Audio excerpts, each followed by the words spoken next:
Have you ever wondered why some people get their visas approved while others get refused? Or maybe you've heard people say, just submit your documents and hope for the best. The truth is, a successful visa application starts long before you submit it. It starts with proper preparation. In today's video, I'm going to show you exactly how to prepare a strong visa application from start to finish.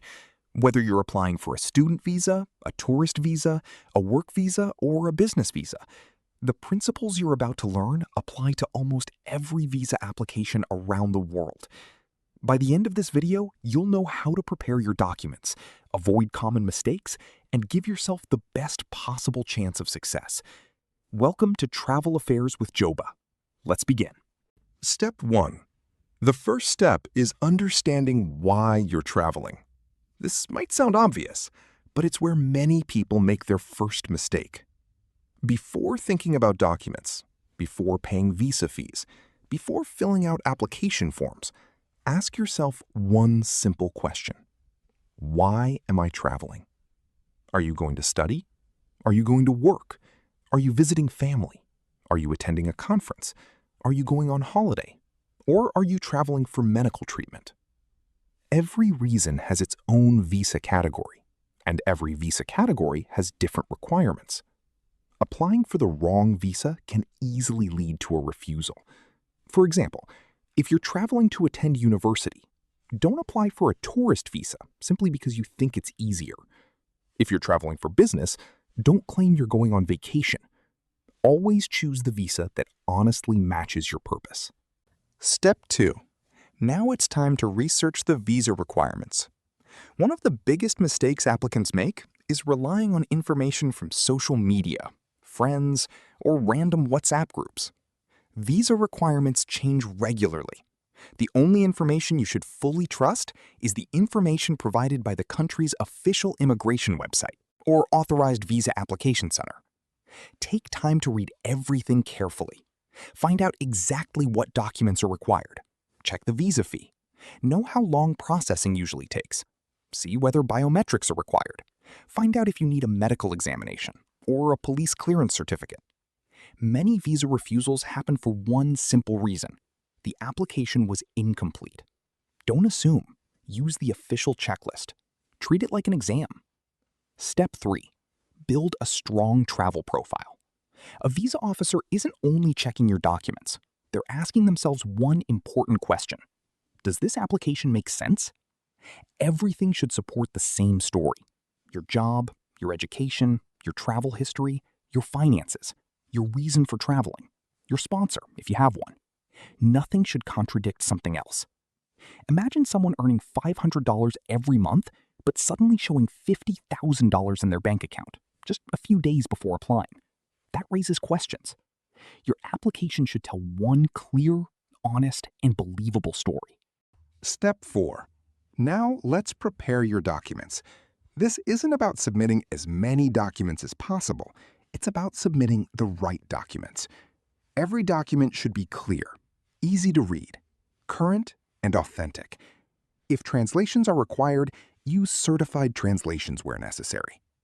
Typical documents may include your passport photographs, bank statements, employment letter, admission letter, invitation letter, travel itinerary, hotel reservation, where applicable, birth certificate, marriage certificate, if relevant, academic documents for student visas. Before submitting anything, check every document carefully. Make sure your name is written the same way everywhere. Make sure dates are correct. Check passport numbers. Even small mistakes can cause delays. Step 5. Let's talk about finances. One of the most common reasons for visa refusal is weak financial evidence. The embassy is not looking for the richest applicant. They're looking for someone who can realistically afford the trip. Your financial documents should match your travel plans. If you're going on a one-week holiday, your finances should support that plan.